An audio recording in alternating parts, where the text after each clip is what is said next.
آج ہم اپنے علم کی بنیاد پر چند کتابیں پڑھ کر ہم یہ دعویٰ کر دیتے ہیں، نبی کے علم کو چیلنج کر دیتے ہیں۔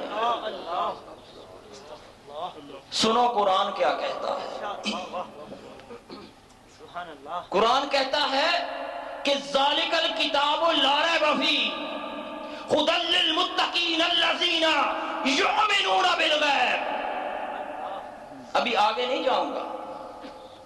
اللہ فرماتا ہے ہم نے اس کتاب لا ریب کو نازل کیا اور اس سے ہدایت صرف متقی پائیں گے۔ کون ہدایت پائیں گے؟ متقی، وہ جن کے سینوں میں اللہ کا نور ہوگا، وہ جو مومن ہوں گے، خالص ایمان والے ہوں گے، جب وہ قرآن کو پڑھیں گے وہ ہدایت پا جائیں گے۔ اللہ سبحان اللہ۔ اور جن کے سینے خالی ہوں گے وہ فرقوں میں بٹ جائیں گے۔ اللہ اللہ، یہ ہے راز۔ سبحان اللہ۔ اب آگے اللہ نے مومن کی نشانیاں بتائیں، متقی کی نشانیاں بتائیں۔ یؤمنون بالغیب، ارے متقی وہ ہے، کامل ایمان والا وہ ہے جو غیب پر ایمان لاتا۔ اللہ سبحان اللہ۔ کسی نبی ولی کی بات نہیں، یہ تو عام متقی کی بات ہے۔ تمہاری عقلوں کو کیا ہو گیا؟ اللہ اللہ واہ۔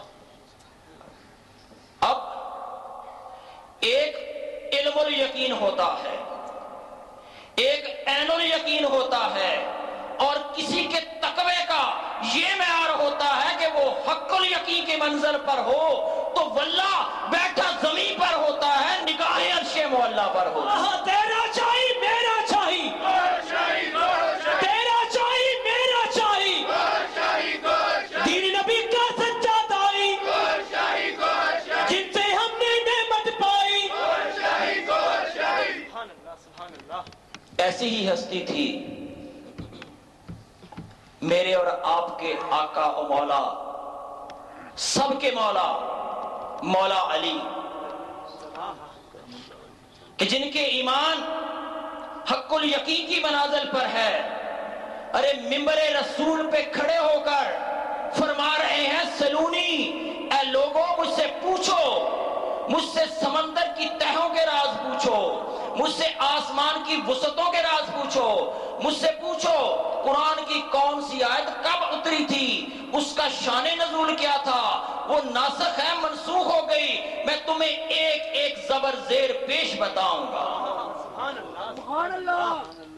کملی والے نے فرمایا تھا انا مدینۃ العلم و علی بابھا، کہ میں علم کا شہر ہوں اور علی اس کا دروازہ ہے۔ ارے علی ممبر رسول پر پوری انسانیت کو چیلنج کر رہا ہے، جب باب العلم کا یہ عالم ہے تو مدینہ العلم کی کیا شان ہے؟ سبحان اللہ۔ یہ متقی ہے۔ ارے تم نبی کے علم پہ تبصرے کرتے ہیں۔ یہ پہلی نشانی تھی متقی کی، یؤمنون بالغیب۔ اگلی بات کرتا ہوں، وَيُقِيمُونَ الصَّلَاةَ، اور نماز قائم کرتے ہیں۔ سلطان صاحب نے فرمایا تھا، بات کو سمجھیے گا، کہ یہ قرآن پاکوں کے پڑھنے کے لیے ہے، جن کے نفس پاک ہو جائیں ان کے پڑھنے کے لیے ہے۔ جو مبتدی ہے، جو اللہ کی راہ میں ابتدا کر رہا ہے، اسے چاہیے پہلے اپنے نفس کو پاک کرے۔ جو منتہی ہے، جب وہ قرآن پڑھے گا تو سیدھا اس کے سینے میں اترے۔ اللہ سبحان اللہ۔ پھر وہ فرقوں میں نہیں الجھے گا، پھر وہ اس طرح نہیں الجھے گا کہ نماز کیسے پڑھو، ہاتھ کیسے باندھو، اوپر کرو یا نیچے کرو۔ سنو، یقیمون الصلاۃ، نماز قائم کیسے ہوتی ہے؟ قرآن میں جا بجا امت مسلمہ کی اس عظیم الشان عبادت کہ جسے اللہ کے نبی نے امت کی مومن کی معراج کہا ہے، اس کا بے شمار مرتبہ ذکر آیا، لیکن کہیں نہیں لکھا کہ نماز پڑھو۔ پورے قرآن میں کہیں نہیں لکھا کہ نماز پڑھو. جب بھی لکھا اللہ نے جب بھی حکم دیا کہا نماز قائم کرو. واہ سبحان اللہ. سامعین، جب ظاہر کے ملا سے یہ پوچھا گیا کہ نماز پڑھنے اور قائم کرنے میں کیا فرق ہے، تو کسی نے کہا کہ نماز کا قائم کرنا یہ ہے کہ تو 5 وقت کی نماز کا پابند ہو جا. کسی نے کہا نہیں، ایسا معاشرہ ہو جائے کہ تو 5 وقت مسجد میں باجماعت نماز ادا کرے. کسی نے کہا نہیں، ایسا معاشرہ ہو کہ سارے لوگ باجماعت نماز پڑھنا شروع کر دیں. ارے نہیں، سنو، اللہ تقوی کی بات کر رہا ہے. قرآن بہت ہی گہرا کلام ہے، بڑا انداز ہے اس میں. اللہ متقیوں کی بات کر رہا ہے، ایمان بالغیب کی بات کر رہا ہے. وَيُقِيمُونَ الصَّلَاةَ کا مطلب کیا ہے؟ ارے میرے آقا سیدنا، میرے مرشد پاک حضرت سیدنا ریاض احمد گوہر شاہی نے بتلایا کہ وَيُقِيمُونَ الصَّلَاةَ کا مطلب کیا ہوتا ہے. میرے مرشد پاک نے فرمایا یاد رکھنا نماز میں صرف 3 صورتیں ہیں، اگر ان 3 شرائط پہ عمل کر لو تو تمہاری نماز قائم ہو جائے گی. سبحان اللہ. یا مرشد پاک وہ کون سی 3 شرطیں ہیں؟ فرمایا پہلی شرط یہ ہے کہ اقرار باللسان. ذرا غور رکھیے گا. وَيُقِيمُونَ الصَّلَاةَ نماز قائم کرنے کی تشریح کرنا چاہتا ہوں. پہلی شرط کیا ہے؟ اقرار باللسان. ارے تمہاری زبان اقرار کرے، تمہاری زبان کہے اللہ اکبر، تمہاری زبان پڑھے سبحانک اللہ، تمہاری زبان کہے الحمدللہ. یہ کیا ہے؟ اقرار باللسان. دوسری شرط والعمل بالجسم،